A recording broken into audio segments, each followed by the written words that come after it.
یا صاحب الجمال و یا سید البشر من وجهك المنیر لقد نفر القمر لا يمكن الثناء كما كان حقه بعد از خدا بزرگ توئی قصہ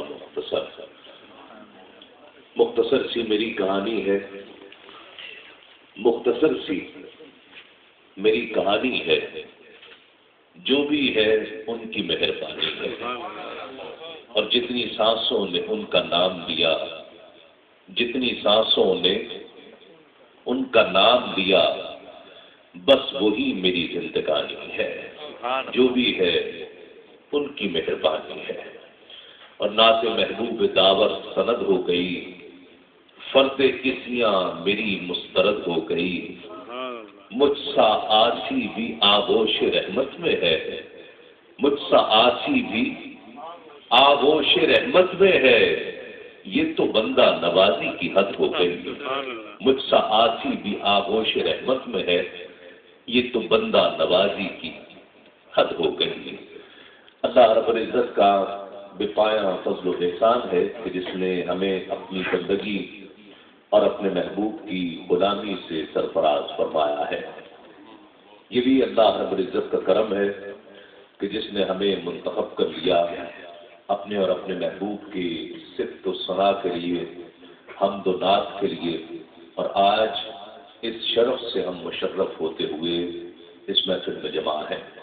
لوگ دور دور سے اس محفل کے لیے تشریف لائے ہیں، خود نہیں آئے ہیں، بلائے گئے ہیں۔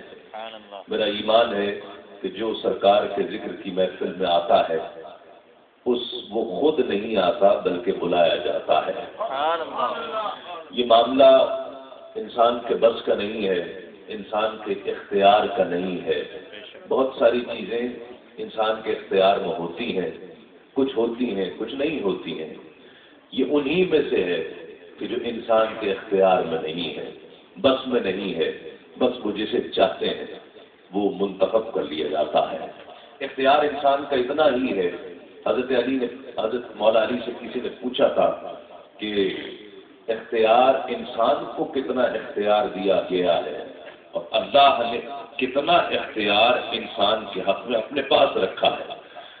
مولا علی نے فرمایا کہ ایک ٹانگ اٹھاؤ، کھڑے تھے کہ ایک ٹانگ اٹھاؤ، ایک اٹھا لی، کہا دوسری بھی اٹھاؤ، کہا دوسری تو نہیں اٹھا سکتا، ایک وقت میں دو ٹانگیں تو نہیں اٹھا سکتا، کہا بس انسان کے اختیار میں اتنا ہی ہے۔ تو ہمارے اختیار میں جو چیزیں ہوتی ہیں ہم ارادہ کرتے ہیں، وہ ارادہ بھی ہمیں ودیعت کیا جاتا ہے، ہمارے قلوب میں ڈالا جاتا ہے۔ اپنے وقت کو، اپنے پیسے کو، اپنی صلاحیتوں کو، ہر چیز کو اللہ اور اس کے رسول کے ذکر کے لیے وقف کر دینا، یہ اس کی عنایت ہوتی ہے، اس کا کرم ہوتا ہے، اس کی عطا ہوتی ہے۔ تو اس پر جتنا شکر کیا جائے وہ کم ہے کہ ہم منتخب کیے گئے۔ دوسری بات، یکم ربیع الاول الحمدللہ آج ہو گئی ہے، اور مغرب کی نماز کے بعد میں آپ سب کو ماہ ربیع الاول کے چاند کی مبارکباد پیش کرتا ہوں۔ اور یہ بھی یادگار لمحہ ہے میرے لیے بھی اور آپ سب کے لیے بھی کہ جب ماہ ربیع الاول کا چاند نظر آیا تھا تو ہم سرکار کا ذکر کر رہے تھے، اور میرے لیے بھی یہ یادگار رہے گا۔ ویسے تو 2، 3، 4، 5، 7، 18، 20 ربیع الاول کہیں نہ کہیں ضرور ہوں گے، آپ بھی ہوں گے، لیکن یہ یادگار ہے کہ یکم ربیع الاول اس سال جب چاند طلوع ہوا تھا تو ہم نوٹنگم کی فاطمہ مسجد میں محفل کر رہے تھے۔ اللہ رب العزت اس محفل کو اپنی بارگاہ میں قبول فرمائے۔ چونکہ تمام عالم اسلام کے لیے یہ مہینہ بہت ہی زیادہ برکتیں اور رحمتیں لے کر آتا ہے۔ یاد رہے کہ فضائیں وہی ہوتی ہیں، ہوائیں وہی ہوتی ہیں، ہر شے اسی انداز سے ہوتی ہے، لیکن سرکار کی آمد کا مہینہ جب شروع ہوتا ہے تو طبیعتوں پر عجیب کیف و مستی ہوتی ہے، مزاج خوش ہوتے ہیں۔ وہ کسی نے کہا کہ اچھا موسم آپ کے اندر ہوتا ہے، آپ کا اندر کتنا اچھا ہے، کتنا اچھا محسوس کر رہا ہے، وہ باہر کی چیزوں پر اثر انداز ہوتا ہے۔ باہر کیسا بھی موسم ہو، اگر اندر کا موسم اچھا ہے تو سب کچھ اچھا ہوتا ہے۔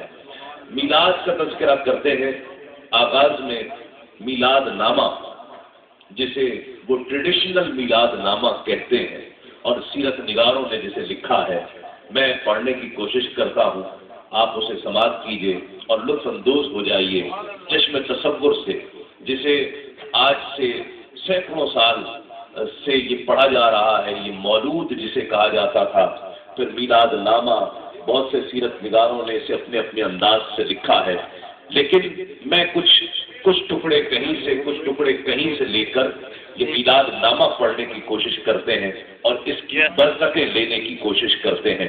روایات میں آتا ہے کہ حضرت عبد المطلب جو والی کعبہ ہیں، کعبے کا طواف کر رہے ہیں، ان کے بیٹے کے گھر بچے کی ولادت متوقع ہے، اور وہ بیٹا کہ جو اب دنیا میں موجود نہیں ہے، نام اس کا عبداللہ ہے، وہ ہستی وہ ہے، اتنی محبوب ہے عبد المطلب کو کہ جب وقت آیا تھا تو اس پر درجنوں اونٹ قربان کر دیے گئے تھے۔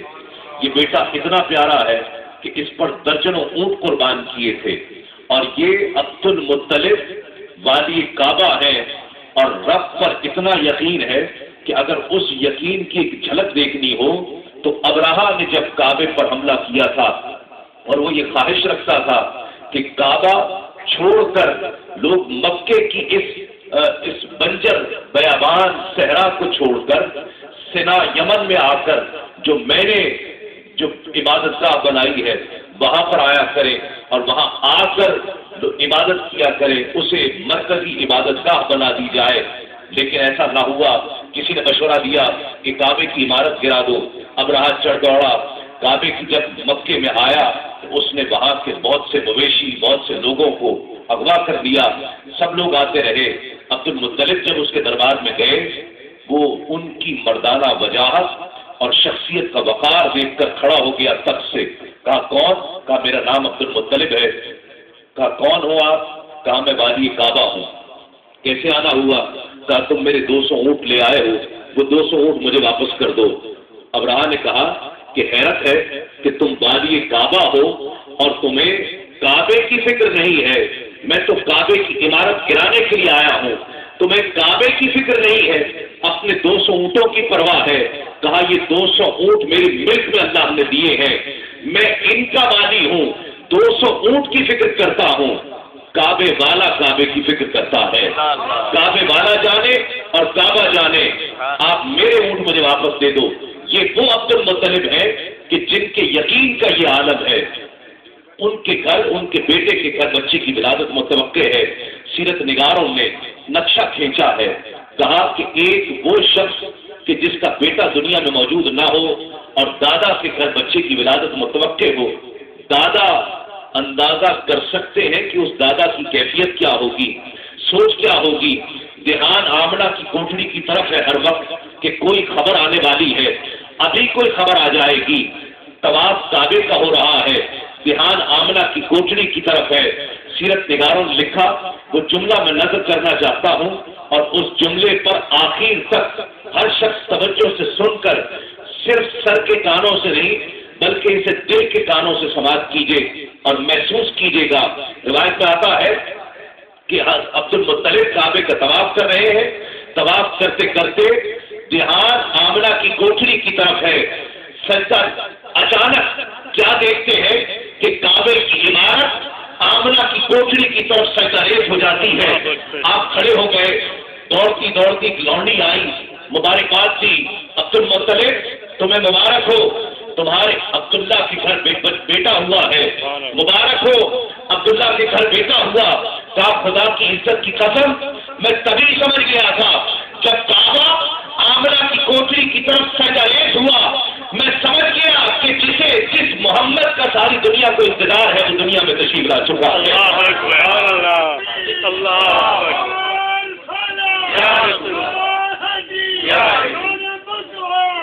یہ گھڑی ہے، یہ لمحہ ہے میلاد مصطفیٰ کا، یہ گھڑی ہے مولود النبی صلی اللہ علیہ وآلہ وسلم کی۔ اس لونڈی نے جو آخری چند جملے میں کہنا چاہتا ہوں، آخری بات اس لونڈی نے کہا نام کیا رکھو گے؟ کہا نام محمد رکھوں گا، نام محمد رکھوں گا۔ کہا قبیلے کی روایت سے ہٹ کر اتنا مختلف نام، یہ نام تو پہلے کبھی نہیں سنا۔ کہا ایسی شخصیت بھی پہلے نہیں دیکھی ہوگی۔ کہا جمال تو ایسا ہے، حسن تو ایسا ہے کہ جی چاہتا ہے کہ اسے گل کہوں، جی چاہتا ہے اسے آفتاب کہوں، جی چاہتا ہے اسے چاند کہوں۔ کہا محمد کہو، خدا کی عزت کی قسم یہ بچہ محمد جس کی ساری کائنات تعریف کرے گی، جس کی توصیف صرف فرش پر نہیں بلکہ عرش والے بھی بیان کیا کریں گے، یہ ہستی وہ ہستی ہے۔ میں آپ کو مبارکباد پیش کرنا چاہتا ہوں سب احباب کو جتنے یہاں پر آئے ہیں، اور ریڈیو ڈان ریڈیو 107.6 FM کے ذریعے جو لوگ بھی اسے اپنے گھروں پہ بیٹھے کہیں بھی سن رہے ہیں، سب کو ماہ ربیع النور شریف کی آمد بہت بہت مبارک ہو۔ اللہ رب العزت اس ماہ مقدسہ کی آمد ہم سب کے لیے برکتوں کا سبب بنا دے، رحمتوں کا نزول ہو اس میں، اور ہم سب استفادہ کریں، ہمیں اس میں سے حصہ نصیب ہو۔ میں تلاوت کلام رحمان کا شرف حاصل کرنے کے لیے دعوت دے رہا ہوں انتہائی ممتاز معروف قاری محترم اور انٹرنیشنل نعت ایسوسی ایشن کے چیئرمین، اس خطے میں فروغ نعت